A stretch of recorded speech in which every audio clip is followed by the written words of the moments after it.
Wow, I like that it ties right in. It's coming together. I like it a lot against the Sand King, the Disruptor, the Lich. These heroes are very weak against high reach enemy carries, and specifically Sand King hates having that blink canceled by the immediate Haunt illusion.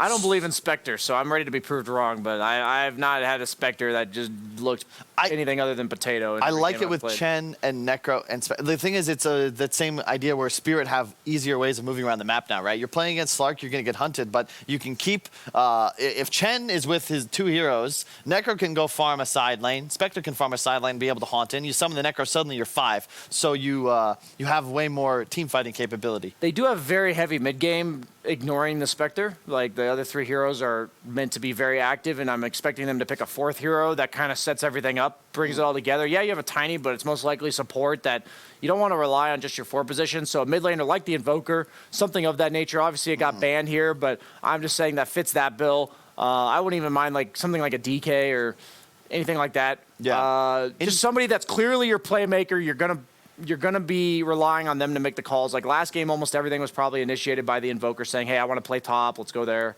etc. Can they swap roles? Can they put the Tiny mid or something? Dude. They could, but I don't know. Spirit, Zeus last pick. Doesn't really fit my description, but it does give you... but what about Slark. Pipe, though, at that point? Pipe at that point is like... Sure, yeah, I'll give you that. So good, right? Zeus, Necro. Maybe some more, you need a mixed damage hero. Yeah, like, I was going to say it could be mixed. like Lena, it could be... You know, anything like SF is probably a hero these teams favor. That's a Timber ban. Timber Saw. Let's see what that means, the Timber ban. Timber does create a lot of problems for Shin. Terrifying hero. Holy yeah, Spectre's creepy, man. Yeah. Wow, I would not want to see that in my room. I'd much rather like... What if it came up behind you and you know it could just be a ghost, or it could be real and it just kills you? Because Spectre is also PA, right?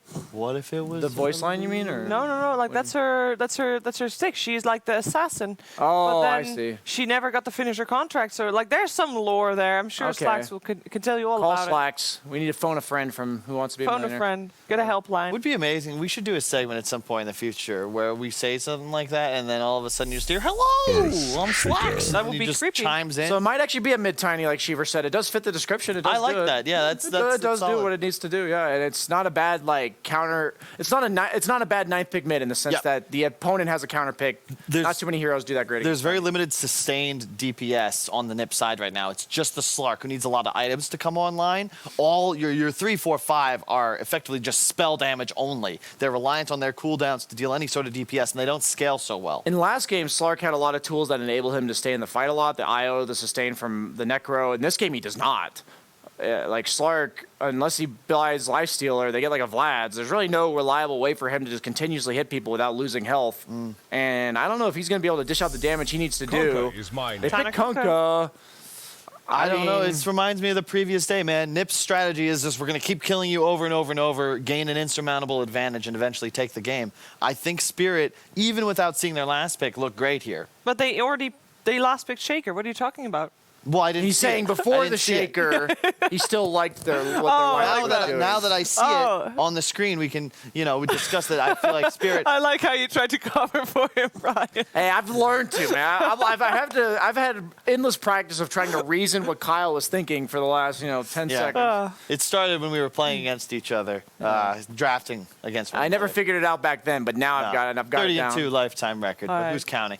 This Spirit lineup. Yes. Tanky core in the Necro. Push the offlane constantly. Spectre, not just durable, but also elusive. Hide in the trees. Haunt away. Tiny, easily able to gank and rotate. Chen Shaker. It's just solid. I really like what Spirit's got. And I think NIP, if they're not broken after yesterday, they're definitely starting to crack after that first game. I'm ignoring draft. I'm not even going to talk about draft right now. I think NIP has to prove to me they can win this game, and their lineup doesn't look any different than all the other ones. And I don't like. I don't believe in Spectre necessarily, but I do think they have a well-rounded draft around the Spectre. So I'm going to go disappointed father figure. Exactly. Is what Brian's saying. He wants to see. They got to earn his love. They got to earn some tough love. Yeah, tough love. I mean, we're going to see if Ninjas in Pyjamas can prove themselves to you. And if they do, there will be a 3rd game to the series. But if they don't, they are eliminated. Perhaps they just want to spend some more time on the slopes here at Bukovel. What's going to happen, though? We're going to find out with OD Pixel and Lizard. Thank you, Steve. Yes, game 2 ready to go here between NIP and Team Spirit. What do we reckon about the drafts then, Lizard? Do you like what we've got going on here for NIP? Do you sort of share the like Brian's doubts about maybe the Spectre pick, a hero that we don't really see that much? The Spectre, the Chen, the Necro, it looks very solid. For You like me. I like that. Because Spectre, like, we don't see it a lot. I mean, what's the reason, and why do you think Spirit's found a position for it this game? She just fell out of favor, right? She got nerfed a couple of times. It was a hero that was very dominant for a really long time, but then some heroes that were counters to her became popular and got buffed. And that's your natural patching cycle from Ice Frog, right? One hero gets buffed, then the counters come into the play, the hero gets nerfed, and the counters remained into the patch, right? They remain the most played ones. That's how a Spectre falls out, but she's not necessarily unplayable. It's just that you have to find the right game for her. No, I think NIP is they're really gonna have to tighten up their play as compared to what we saw in the previous games. Because I think that's one thing a Spectre does do very well. You know, it's very good at punishing a broken team. If you start to lose coordination in the team fights, Spectre is going to overrun and destroy you with the haunts. You know, already, as the panel said, the supports in NIP, they're very vulnerable and susceptible. Before they have something like Ghost Scepters or Glimmer Capes, Spectre is going to be able to offer that finishing blow in the fight. They're just food for her, right? And also, Spectre is a kind of a hero that likes to go late, right? And we've seen from NIP that they are unable to capitalize on the advantage that they get in the early game, in that first match at least. So we'll see if they are able to switch that around right now. They do have Slark for that late game too, so they can match the Spectre, but Spectre overall in teamfight is just much stronger. Also keep in mind, the Team Spirit, they do have a lot of early game potential. They do, right, with that Chen. I mean, any lineup with a Chen is going to have that Exactly. That even though they are playing with the Spectre, they still have Necro, Shaker, and the Chen to just go early on and start pushing towers. Yeah, they can look for objectives that's easily going to give space for the Spectre to farm elsewhere on the map. We'll see what NIP's moves are and how they're able to punish as the lanes start off. Universe is going to be backed up by Biva here on the top lane in this duo lane against ILTW and Misha. We'll see what. Do you think they'll be able to pressure the Spectre pretty well up here? I think they can pressure the Spectre. She will be helped out, obviously, by the Chen and the Amplified heals, but overall, you have Disruptor with the highest nuke level 1 and the Sand King that just has so much damage early on. They should be able to pressure ILTW.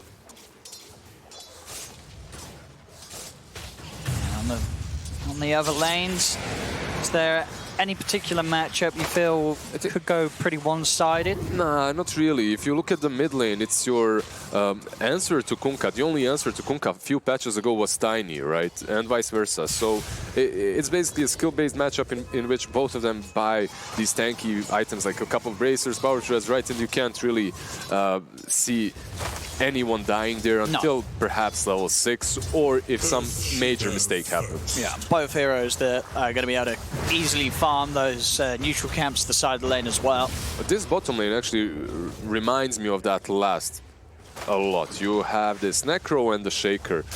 Basically, Necro will be always followed up with a Fissure if he tries to be aggressive, but there's a Slark to go back, and Slark can do an aggressive movement because he has Lich on that lane, right? With the Frost Shield, and if you jump on someone, if you leash the Necro, if he's out of position, perhaps you can get a kill. Radiant's middle tower is under Only an Invis found there from Tanner, one of the more underwhelming runes to get at the 2-minute mark. So nothing to be done with that, of course, at this stage. And Airgun, well, pretty sort of a sigh of relief that it's not something a hell of a more potent like a DD. Yeah, that DD should have changed the lane completely. Those 2-minute DDs. ILTW, there's the... All right, the TP. Oh, okay. Very close. Yeah, I mean, it's definitely the right move. Gets him back to base in time. The right move, but not really the move you want to make. Sure, it still feels bad. You have to run to the lane. Oh, actually, you don't. You got I take that back. You got the Chen. You got a Chen. You're happy. You're happy. You're fine. But we're definitely seeing though there how low they can bring the Spectre. You know, if ILTW isn't careful, they definitely do have the means to take him down. But playing smartly on the Spectre, keeping himself alive. Gunner. Down bottom, Gunner. Let's see if he can chase anything down here. It's got a lot of chasing potential with the Frost Shield back up from PPD. Pounce on Is there the a fissure? target. There it is. Perfect fissure as well. Yeah, blocks him out behind the tree as well. Get Gunner's the still going to be able to survives, cut through, and he'll still get the kill. There we have it, Gunner. He's ready to show us what's what here in this game too, as he gets that first blood. Very similar to that last game and the way it started, right? The offlaner dies to the carry. I believe it was Non-Grata also that fed the first blood with the Necro in that Yes, last I match. believe so. It was that at least their lane, yeah. It ended up giving away that bit of action. Another attempt. Gunner. He jumps over. This might be another one. He's got the point in the shroud. So with that in mind, he can turn. Bit of a slap with the enchant totem will force Gunner to back up into the trees. PPD is going to be hit by that death pulse. Won't be enough to kill him. And he has a salve to work with, another mango. This is an obnoxious lane to play against. And on the top lane, they do take down ILTW. They do. They get him this time. We saw before how close they brought him to the edge, but now those extra levels, both being level 3, they have that extra damage output on the spells to get the kill before any chance for a TP is there. Yeah, Disruptor used to be one of the weakest heroes on level 3. You basically want that glimpse leveled up. You don't really do a whole lot with it in the laning stage. Later on, it's obviously one of the best spells to have on a support. But with the recent patches, with the improvements of the Thunderstrike, he's just so good. And there's a reason so why much damage. Guys, if you want free MMR in your matches, just go for Disruptor as position 5. It helps out quite a lot. And getting that lane in a good position off the back of that NIP. Universe will be able to clean up that wave nice and close to his tower. What have we here? 2-0 at the moment for NIP. Bounty runes. See a couple here picked up by Spirit. Just one by NIP. We'll get to catch this again. So here we have it. Trapped in by the field. And once he's held under the sandstorm with a Thunderstrike ticking away on his head, ILTW doesn't stand a chance at the moment against that magical damage output this early in the game. Back down bottom, PPD and Gunner, they're getting aggressive. A quick proc with the aftershock. Stun will stop them from chasing. Immersion keeps Non-Grata alive, and they've been able to do this a few times now. PPD and Gunner, they definitely have the kill potential on that lane, they right? do. But they have to be careful not to overcommit, because Necro is always one of those heroes that deceives you, right? Like, you think you got him, he pops that shroud, heals himself up, and suddenly you're the one actually falling.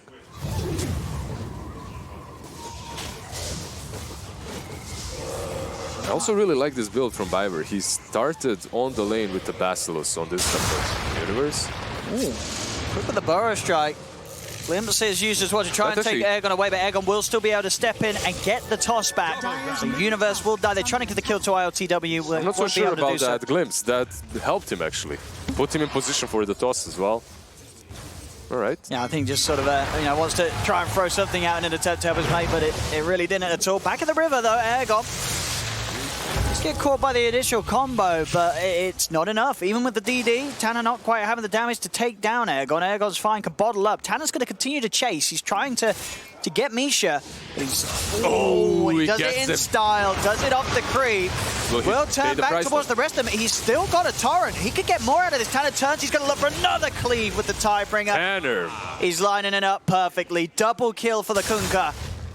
Yeah, that's exactly what they needed to start this game off a little bit better. Tanner on that Kunkka to be invincible, to get a couple of bracers, power treads, and just start rotating across the map. He definitely used that double damage rune so well. I said that there's a kill potential around that minute 7 when he gets level 6 on mid, and that double damage just made it so much easier. What a tasty one there for him, Tanner. Finding himself the old broom handle. Very much appreciated. Good bit of early damage boost. And that extra reach makes it that little easier to land the Tidebringers before they, before you have to get close enough to the creeps. And do it from a little bit of a range. He's just so out-leveled on this lane. It becomes much more difficult for him to play here. Gunner is perfectly capable of even being left alone, and then PPD can actually rotate towards top or mid lane, make some actions happen, or just get levels by pulling. That's also an option. I mean, the big wall bottom, see if they can get it. As you say, with that level advantage, they're pretty strong against the two members of Spirit. Immersion, he's trying to run. Gunner is going to stay on top of them and will finish the Shaker off. Gets the kill, can hide in the trees, look to heal up. And Non-Grata has to be careful here too. However, he does have follow-up. Immersion is coming, so perhaps they can make something else happen here. Well, actually, fine Gunner's on the pass over, so that'll be a minute and a half that he's not going to be able to pick up the full treads. Gunner, he could have done that earlier, but he was afraid, right? And now that you have your ulti to work with as a Slark, you aren't really afraid of the Necrophos any longer. So it's much easier to go for these kills on the Shaker like they just did.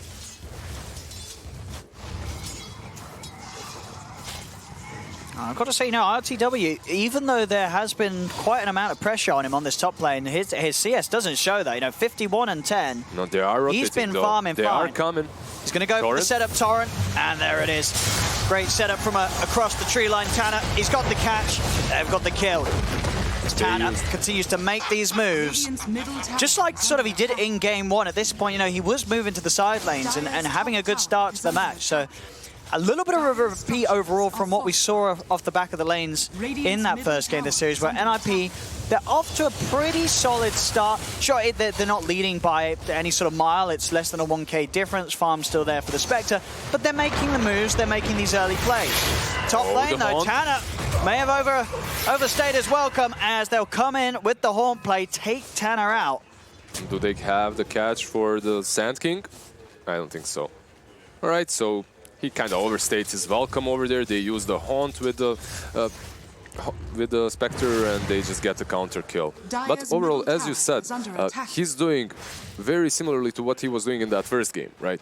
In the first game, he had the Timber Saw. He was just dominating across the map. He's doing the same things with Kunkka, but I believe Kunkka in general is just a better hero. And there's a reason why he's banned all the time as a last pick on that mid.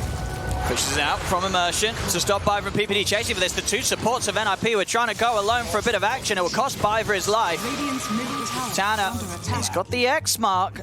He is going to commit for this, going up to the high ground, feeling pretty strong here. This level 10 Kunkka is just going to start punching away at Misha. PPD gets caught out of the river, though, so Spirit will pick up a second, despite Tanner being able to claim a kill for himself. So 2 for 1 there, Spirit coming out on top.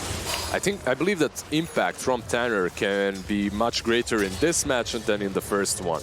As this Kunkka in the current game can go on the Necro, set up kills on Spectre. Basically, he just needs his team to follow up, and that's it. Slark can just farm away. Nice setup here, NIP. Biver just comes out for the trees, drops the Static Storm kinetic field, and there's not a moment for Non-Grata to react in time. Aragon is lurking about. Perhaps he tried to toss him away, but had no units to do so on. Plus the Static Storm prevented him. Veil will be completed on Universe, and that's going to allow him to just pressure this top lane a little bit further and make that Spectre farm in even safer spots. As we say, the ILTW's farm still very much in a very good place. 68 CS.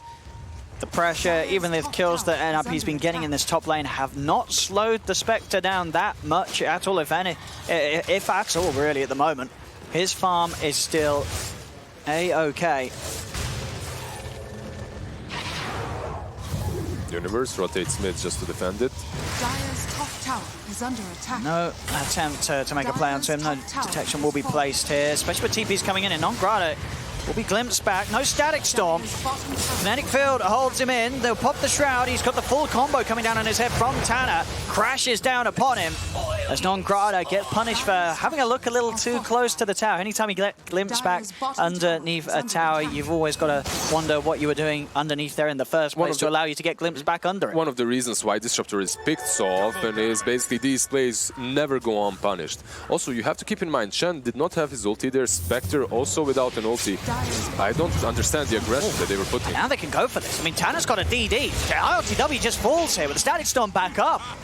Spirit making a few mistakes. There'll be the toss in from Aegon. He wants Immersion to get something happening, and he is able to get a beautiful position to lay down the slap. The two of them are found. Universe still trying to fight on, and in fact, with the Chain Frost bounces, Immersion also bought very low. Unfortunate two last bounces for PPD, but overall, Gunner's hunting. Pretty solid fight.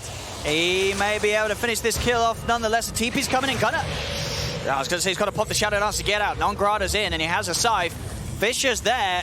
Gunner, they're going to go for it, and they've got him. Gunner is punished, hunting behind the tower, looking for that shaker kill. He does not get it, and he's dead for 40 seconds because of that. I was just about to say that NIP are playing so well. Even these teamfights in which Kunkka does fall, but they take down Spectre. And Spectre is the win condition for Team Spirit. They take him down like 2 or 3 times in a row. It's good for them. But Sark, for some reason, comes mid instead of just farming his lane and pushing it in and pays with his life. Doesn't even get the shaker kill. It's such a sort of high-risk, low-reward play. Exactly. Well, you kill the shaker, but you know that they're respawning. The teamfight was over 15 seconds is coming ago. in. You know there's a shaker there because you're trying to kill him. He's going to have the Fisher. He's going to have that catch and setup. The Shadow Dance will not be enough to get you away. So, unfortunately, a mistake from Gunner there that cost him his life. Yep. And any sort of mistake like that is just going to increase the distance between you and ILTW Spectre. I can understand him a little bit, though, because of that first game, which really wasn't excellent from him. He's feeling a little bit pressured, so he's trying his best to make a bigger impact in this match, in which he doesn't even have to do it. I mean, you saw, mid. You can get on top of anyone here. Aegon seeing if you can find some sort of toss setup for immersion. But won't be the case. NIP, they're able to get the tower. They're able to back off. Radiant's top tower is under attack. What I really noticed from NIP is that they're exploiting Team Spirit's positioning mistakes, that is. They have Disruptor to do so with, and also the Kunkka. If you're Team Spirit, you have to be very careful about how you move across this map, because if you make one wrong step, you're going to be X-marked or glimpsed back and easily picked off. Universe, he is out of mana. Well, he's going to have it in a second. Borrow Strike now available, and in fact, with the Chain Frost bounces, ILTW has to back off. Those Chain Frosts from PPD are very well imagined, but sadly for him, they just don't go his way. The stench of death is upon you. Still Tanner, he is the one leading the way. I'd say a pretty nice find, really. The Nether Shawl, very valuable this game. You look at the damage output of Spirit. At the moment, it's pretty much all magical, so you'll happily sacrifice a bit of armor to have that boost in magic resistance. We'll see which core is going to be the one that wants to hold on to it. I'm actually going to give it to PPD. He says, give it to me. I'm the boss. I'm the boss. I'm taking He's it. tilted, man. He's like, just give me the item. I'm going to carry maybe you. they feel there's not slots on the cores. Because that's a very nice item to beef up, That item is so good on Kunkka or on the Sand King. It's perfect for them. I guess they feel they don't need it, right? Yeah. They're like, right, we're not going to die. Let's try and make sure that PPD doesn't. Bottom lane. And they're TPing in. They've got the X-Mark grab here, but over. Immersion. Still dead for 20. Immersion. He's running. The 4 of them, they're trying to kill him. Gunner was afraid to go on him because Shrine is here and he thought that he has backup. I mean, they should get. There's no escape. They should get him, though. They will. He cannot escape. They will finish off the kill. They are so very careful about the way that they approach these fights. You could see that Gunner, if he pounces in there or if he just goes straight for the Shaker, he can take him down, but he's afraid that there's follow-up. But overall, I like the way Team Spirit baited on the Spectre. Disruptor tries to go on the Spectre, but then they wrap around the tower and just blow him up instantly. So even though sometimes it looks like they're out of position, they're just baiting. And it's 13 to 8, 2k lead for NIP, but there's that worry. The Spectre is second highest net worth. The weakness of this hero is when it sort of gets run over early on, 16 minutes in. Sure, they're starting to take some towers, NIP, but are they playing fast enough to really worry ILTW? I don't know if they are. I think ILTW is still going to be feeling pretty happy with the pace this game's going. He will farm a lot and he will have a lot of impact, but at the same time, they do have heroes that can take down the Spectre. You have Kunkka to catch her, then you have Disruptors to stop her from haunting out, and there's so much damage coming from Lich, from Sand King. They definitely do have ways of taking down ILTW, even with the Chen heals. So, overall, it's anybody's game. Dire's bottom tower is under attack. Grouping up once again, NIP. See what sort of a move they want to go for. ILTW does now have the Manta complete. to Pupil's Gift. Yeah, that's one of the juicy ones to get at tier 2 for sure. Who have we got? Any? Well, yeah, Slark would. I mean, you got to give it the way of Slark, really, and just Spirit. love it on Slark. You got to give it the way of Spectre. These two Agi carries are going to be benefiting a lot from that boost to strength and intelligence. Yeah, you can see Gunnar going for a different build this game. Like in that last game, we had the Slark go for Diffusal Echo Saber. Gunnar doesn't want to do what Team Spirit Slark did, LTW. Go straight into the Aghanims. Allows him to be a little bit more active earlier, perhaps. A little bit more mobile. And no, even though Team Spirit is playing around Spectre, I expected them to be a little bit more active with the Chen, with the Tiny, perhaps to take down more objectives earlier on. They have only taken one tier 1 single. One of the reasons is that NIP's team, they just have so much catch, and that if you go for a push, you have to commit fully to it. You have to commit for a team fight. If you don't, there's Glimpse, there's Axe, you're certainly losing 1 or 2 heroes.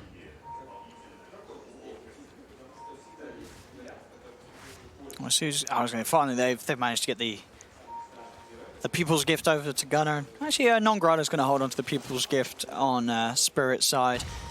I guess great for him as well in the sense that he's, he wants to be the tanky guy. We saw last game with the itemization of Non-Grada, he did get to that point where he was just that frontline presence, and plus 13 strength is going to help that sort of come online a little bit sooner.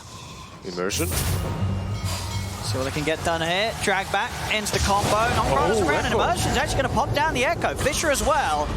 Is there follow-up? They're not going to get the kill on the Shaker. Immersion's able to get himself away to safety. Sai's going to be popped down very early. Not nearly enough to kill Otana straight away, but Aegon with the wraparound will finish that kill off. And now they'll be able to overrun another. The Dust, the Sentry, it's out. They see Universe in all his glory. I mean, even though in some situations, perhaps you can say, okay, they're just making a move as stood, it didn't work, it's fine, whatever. It's not really fine. It's 1950. Like, outposts are up. Bounties are about to spawn. Your tier 1 is going to fall after that move. It's such a risky move to make it at such a critical timing. And now here comes the push. You're not only going to be punished by losing a couple of your cores, objectives will fall. At least if they want to, it looks like they don't want to stick around for the push.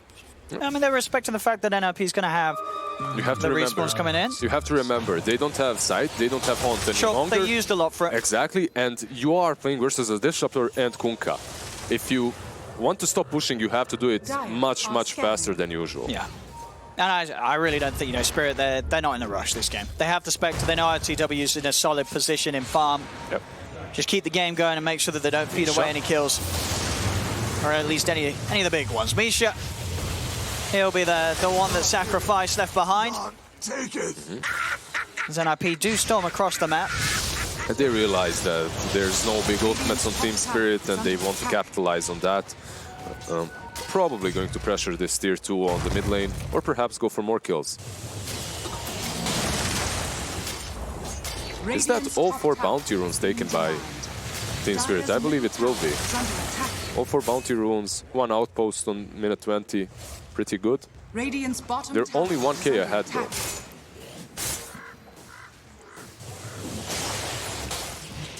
What? Disruptor with the Yules. Yeah, I mean, with that Yules and Nether Shawl on himself, it's he's no longer sort of the quick kill you can go for on the back lines. He has ways to play himself out of when he's being focused down by like the Spectre trying to go on him with the Haunt. He can buy time to get the setup for his combo. It's your position for Disruptor. You can't just rush Aghanims. In some games it might be alright, but usually you want something extra, at least a Veil or even that Yules in this game to set it up.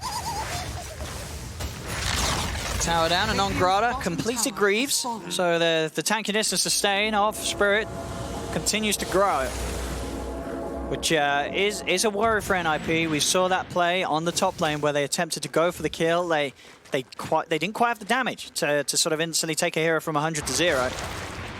And now having to worry about the backup from Non-Grata and his Greaves. That's going to get that a little more difficult here in the mid-game. There is still a lot of damage coming from NIP. You have an insane team fight from Disruptor, from Sand King, from Kunkka and Lich.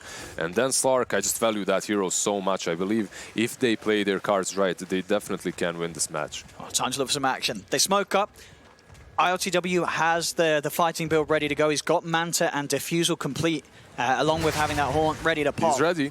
So whoever they find, he's going to be straight in and looking to tear them to shreds with the Manta Diffusal. NIP they know. And Tanner is the one to break the smoke. Oh, good blink. Very nice blink from Aegon. As he immediately avoids the static. So he's also been able to slide down to the low ground, get away from the boat. The combos just are landing here from NIP. Now the Chain Frost will be thrown out. They'll finally kill Aegon. But LTW is going to start going to work. But he popped the illusion. But the Chain Frost, it continues to bounce around him. Immersion, he's in with the slam. Drops down the fish. It isn't enough to keep LTW safe. LTW will be able to get away. They've lost Tanner. Universe, he's falling low. Tanner's buying back in an attempt to save Beauty. But Non-Grata, the Death Pulse, gets the kill. As Team Spirit, they'll come out on top for sure here. They're not done. Tanner brought back in an attempt to turn this one around. He's getting taken down. Is there any help? He's trying his best to run away, but he cannot escape the Necrophos. Triple kill. PPD is turning in his fountain right now as his Kunkka bought back, died again. And now Gunner. Tossed back. No, not Gunner. Oh, this is a disaster. He's being blocked off. And they are going to lose the Slark as well. What an amazing team fight by Team Spirit. Really I just have to say, they outplayed the living cow out of NIP. Oh, they did. I mean, from sort of the blink, from the out blink. of the static. I mean, well, that's because I imagine Biver had the Yules ready to use, right? He could have gone for the Yules into Static Storm rather than the straight-up Static Storm. Because if reactions are quick and they've got the vision, you try and make that Static Storm play. If you're a good player, he's going to blink. He's going to blink. So they left that opportunity, and sort of from that moment onwards, it just turned into a disaster. The thing is, NIP knew that they were coming. They were standing on the high ground around their shrine, waiting for that teamfight to happen. And they activate the shrine. They're fighting while healing, and they still lose it because of the way Team Spirit played it. I mean, Immersion waiting for the perfect moment to I echo. believe, like a four-man echo, I believe, Four-man at least. echo. He saves ILTW. Yeah. Then the heals come from Chen, from the Necro. ILTW lives with sliver of HP, goes back to the fountain, gets resummoned by the Chen, and they just clean up. Such a great team fight from them. And, you know, from what we've seen from NIP, you know, that when they have a moment of the game like that, the odds of them recovering, it doesn't feel good. Very low. It does not feel good for them. The thing is, you just had almost a perfect team fight. At least the positioning of the team fight was perfect for NIP. The execution, not really. They've got to be very careful now. NIP, that last disaster, if they have another one of those, it's probably going to pretty quickly fall into the hands of Spirit. I mean, already just the fact that you look at Non-Grata, you look at ILTW, they are ahead, they are huge. Biver. He's gone, Universe. He's going to try coming out. Biver does manage to keep himself alive with the Yules. Still alive for now. Will glimpse back Aegon. Chain Frost out from PPD. Does bounce back. Get the Tiny. He'll try and pull in Non-Grata. Non-Grata, he's so tanky though. They have Haunt. And out it comes. ILTW is ready to join the fray. Gunner's trying for Misha. Looking to pick up the backlines. Will get the Chen. He's popping the Shadow Dance. Looking to back away. Will be able to pounce to safety. With the Axe now done, he can create that distance. Overall, if you're NIP, you're satisfied That's with that. something. That you is... lost two supports. You took Tiny and Chen. You're fine. Also, remember, you're playing versus Aghanims, and you forced the Haunt, so... This team fight was exactly what you needed to stall time, to get some more farm, and to wait that Aegis out. Yeah, a step in the right direction for NIP, but they've still got sort of a full staircase to go. So still 5k down. A staircase. Yeah, they've got a lot of 6-story building. A lot of climbing to do.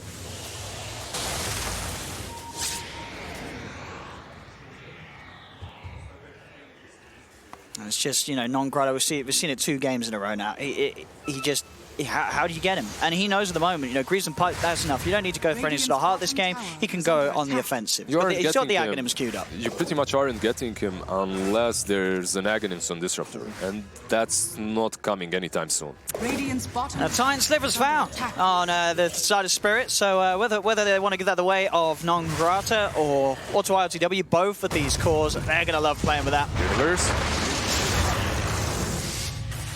First strike will save it. And they are TPing in here, NIP. See if they can grab anyone off the back of that. They'll pull in non-grata. Not a good target. They have to back out. I don't think he can kill it. The torrenting, Ghost Shrouded, he'll slide away. Tanner did hold nicely onto the X-Mark to still get him into the boat. Gunner's on top of him. Can they? They've brought him down to about half HP, that is it. But they used everything. That's the problem. You just used everything you had at your disposal, and you brought him to 50% HP. Yeah, the way that Spirit play with the Necrophos just seems to be so effective against NIP. They just don't know what to do against it right now. Gunner, he has no mana. The Echo is there. He's gone.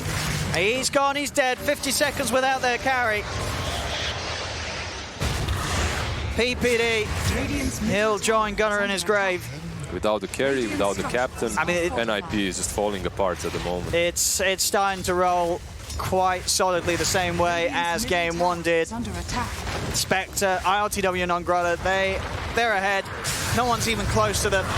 Tanner, he stepped outside of the base. He has no buyback, right? Yeah, 100 seconds. They're ignoring the tier 2 even. They're just diving. This seems like it may very well be the beginning of the end here for NIP. Even though I think that might have even been in the first game we saw from them this minor. As it has not looked great. Spirit just destroying them. Back to the base, back to the fountain, getting dove. All 3 tier 2s are up, and Spirit are diving the fountain. Radiant's middle That's sort of how over this game is right now. At least you know how over Spirit feel this is, and you again, it's understandable. They know that at this stage of the game with their draft. What's he doing over here? He's trying to cut the creep wave. I suppose so. Did he manage? I believe they still have a creep or two. I think they do at the tier 2. Yeah, they do. They got a range creep through it. So the attempts there to cut the wave unsuccessful is going to have to. He's getting the outpost at least. Is he? He is. tower has fallen. So there's that. They will gain. Oh, will they though? Tiny ported in, and he's just taking. He just took it back. Gunner. He's got no TP for 25 seconds, so. Radiant's bottom tower is under attack. Oh my God! Look at this Spectre. I mean, he's just so massive. RTW's had it as they didn't slow him down the whole game. He's been in the top 2 net worth. Now he's just miles ahead of anyone else in the match.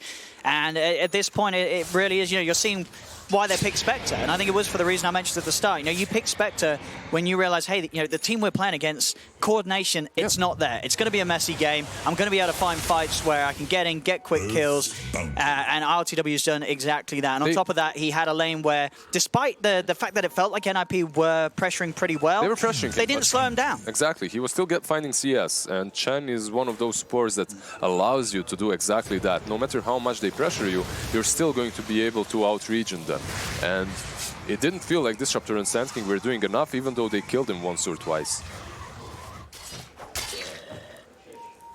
Gunner slowly working towards that BKB, but I don't believe it's going to be there on time. And Universe, that's that pipe. He's going to live through the combo, and he's not going to live through this, though. RTW sweeps in, gives the vision for them to take him out. He is one of the heroes left with that buyback, so if they threaten high ground, he can still come back into the fight. Radiant's top tower has fallen. And back to the same position as Game 1. Spirit can do what they want now. I mean, before, they were putting Necro in front all the time, right? But right now, you can even do the same with the Spectre. ILTW, I don't see him dying. Gunner. He's going to try and poke here on the back line. Static Storm has been dropped. It didn't catch anybody at all. Gunner just gets comboed and he's dead. He's dead and gone. Dead for a minute. There's been 2 buybacks out, but already there's the 3rd buyback. They're trying to put everything they can into this NIP universe. Is going for the epicenter, goes across with a burrow strike. It's not enough damage to bring Non-Grata anywhere close to dying. They're diving Fishes the out, fountain. This Universe is gone. Triple kill for LTW.